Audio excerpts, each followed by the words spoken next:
Good evening, ladies and gentlemen. Here to make a post of this particular video to kind of help people gain understanding of the proper use of Camilla, the proper use of tanking if you're trying to do a sustained comp. So, pretty much what we have here is we have Camilla. I think I've done it in the past, but this is why she's one of my favorite mons in the game because I like sustain. I've been really good with video games that I've played where I can make tanks useful. I can even make like tanks into nukes in particular games, like if you're doing like a Dota style game, because I like the different passives they have, different abilities they have, right? So a lot of people are gonna trash on this particular character, Camilla. People will find her to be useless in some people's opinions. I'm okay with that.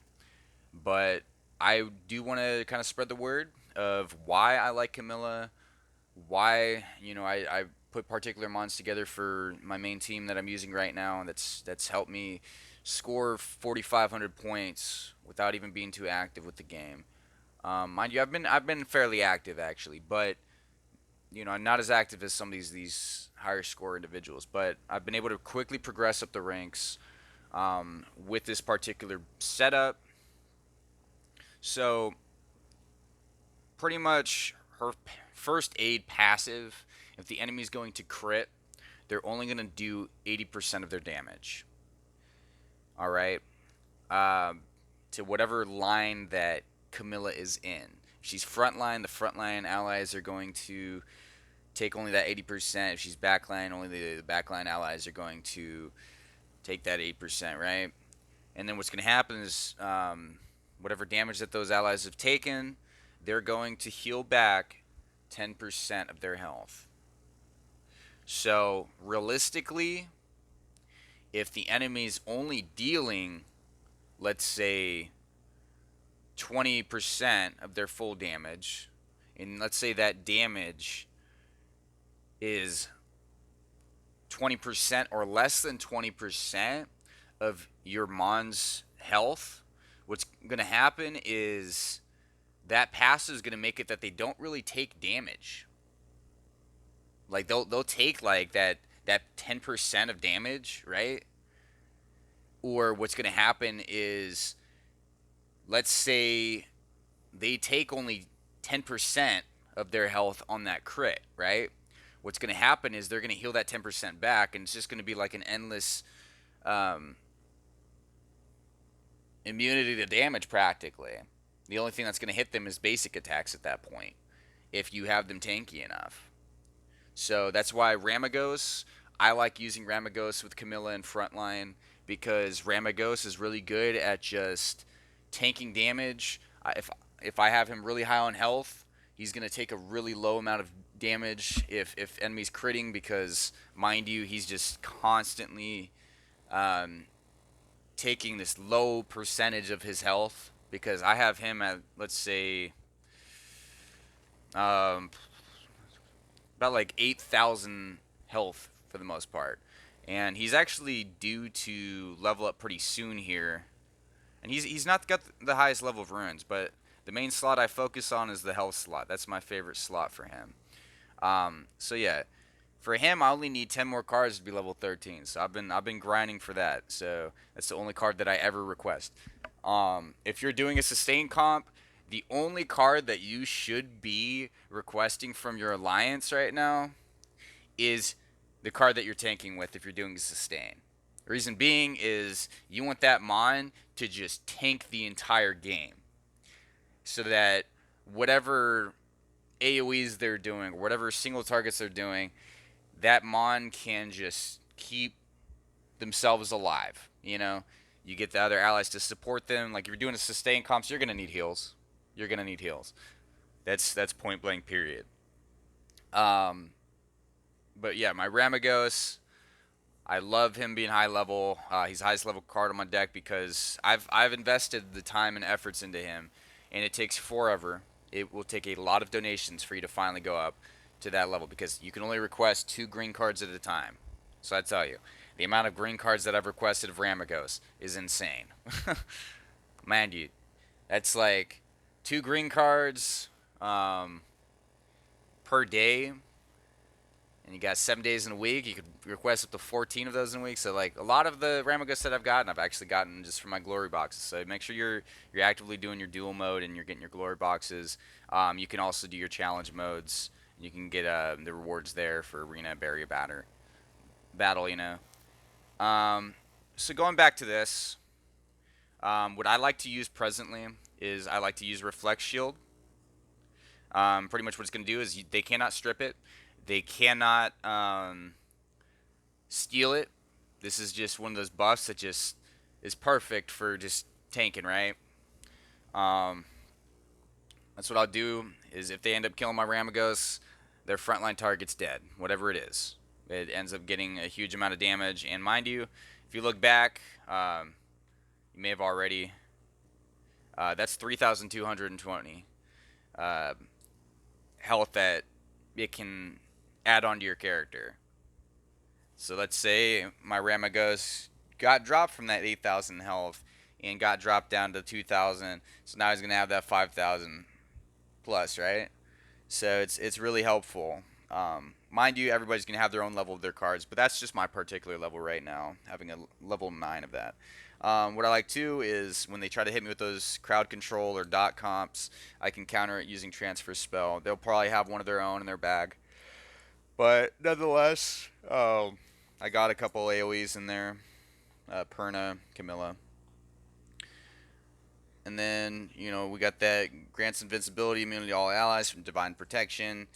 This one is really helpful for when they're trying to do a big AoE, like with Lucian, Copper, Tessarian, any mon like that just does a big AoE that you want to watch out for. I have it where by Shannon, she gets, you know, the beneficial effect extended duration by 3 seconds for the attack buff, defense buff. That way, um, one thing that I want people to consider is if you're going against an enemy that is doing an ignore defense, you're going to want invincibility. If you're going against an enemy that is going to do a defense ignore based off if they have more defense than you, you're going to want the defense buff. If they're just doing a regular attack, you're going to want the defense buff, right? You aren't going to want to take too much damage if you're trying to utilize this strategy that I'm telling you with Camilla. That's going to heal you the damage taken back to you. So that's why Shannon's there. Is it doesn't matter. They can do the defense break. I'm gonna strip it with Eleanor. Gonna apply the crit resistance buff, which can be beneficial, even though we are relying on this Camilla buff. Where it can be useful is there's going to be enemies that are going to have an elemental advantage, and they're going to have a Firemon, and they're going to attack Ramagos that way, and it's going to help me counter that. When Ramagos, Camilla, and Shannon die, what's going to happen is I'm no longer going to be able to, let's say, cleanse whatever debuffs get applied to me.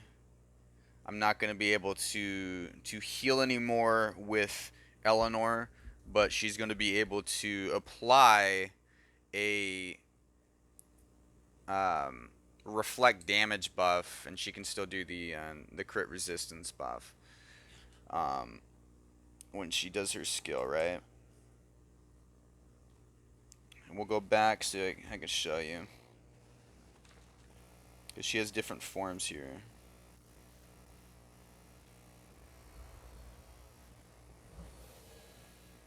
Move this camera here.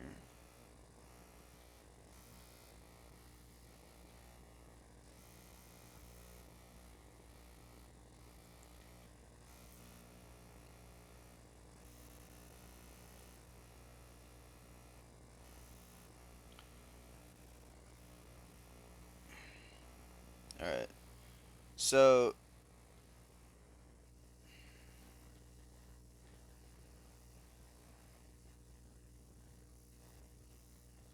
And when she goes into unicorn form, she's gonna get the defense up 2, reflect damage, crit resist on herself. So it's purely to herself that is being benefited here. But they're usually gonna just one shot her in most cases. Going back to that formation, we have Jean, the invincibility after she's used the heal ability and then used herself again while she's in that different image form, which it'll show more of her body. That's gonna pretty much apply invincibility protection buff, and the protection buff's going to allow a mitigation and a bit of a resistance to debuffs, um, based off whatever damage these enemies are trying to do to whatever allies are in her line. The invincibility buff is only going to go to the lowest health ally. It could be in the front line, it could be in the back line.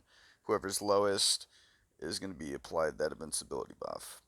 Um, Sophia, she's going to do a single target um, defense break skill. That's going to be a multi-hit, so every hit's going to have a chance at applying defense break.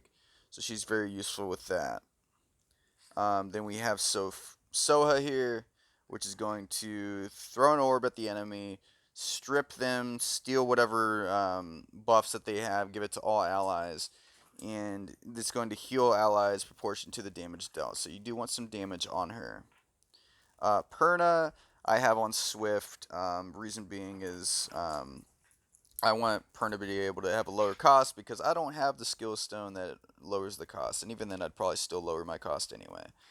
Um, so Perna has a low chance at applying its debuff, so it's usually good when the enemy has a lot of people on the table, or if they are low amount and you are outnumbering them, and pretty much you want to apply just a damage over time effect that they can't really strip anymore.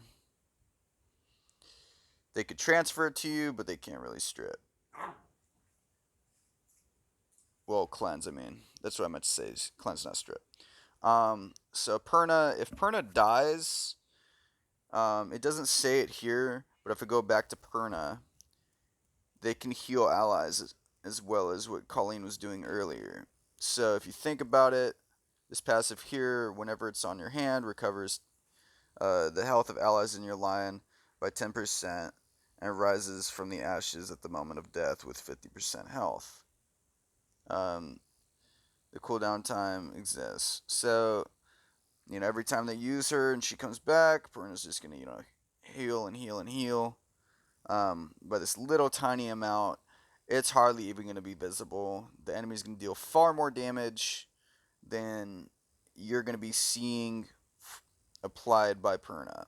But, you know, let's say you do want to apply that debuff and you do it that one time or 2 or 3 times max within that battle. It's just gonna be one of those things that you'll kind of benefit later as the enemies become smaller and fewer.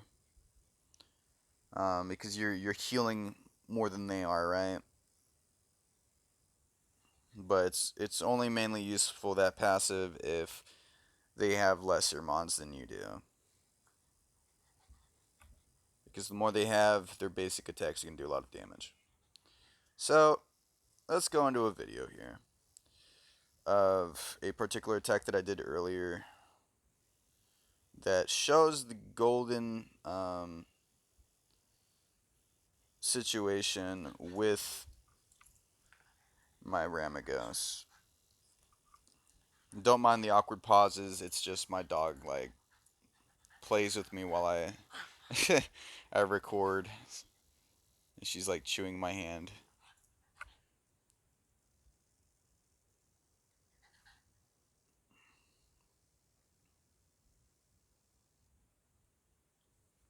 So here, this is more in the lines of showing you guys the way that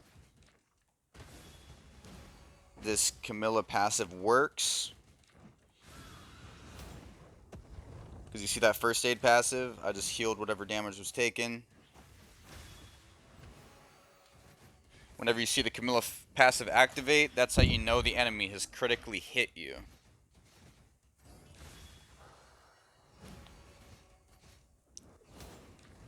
See first aid passive there.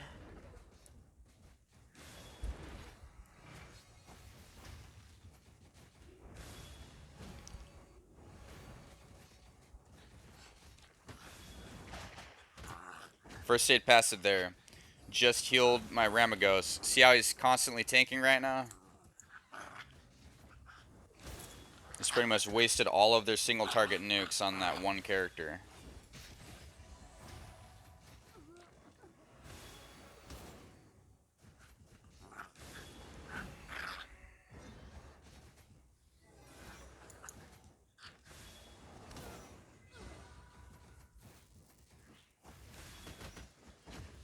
But yeah, the Camilla pass is no longer active, so that was it for that video.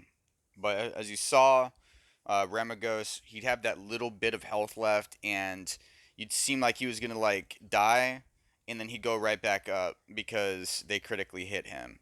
That's what's gonna cause people to rage quit when you play them. Like these sustain comps, many times get those people that are used to cleaving quickly, gets them just to quit outright when they start realizing what's going on, and it's either going to be a really long game and they're not used to those, or it's going to be a situation that they just know I already lost because they're just tanking too much. But yeah, that's all.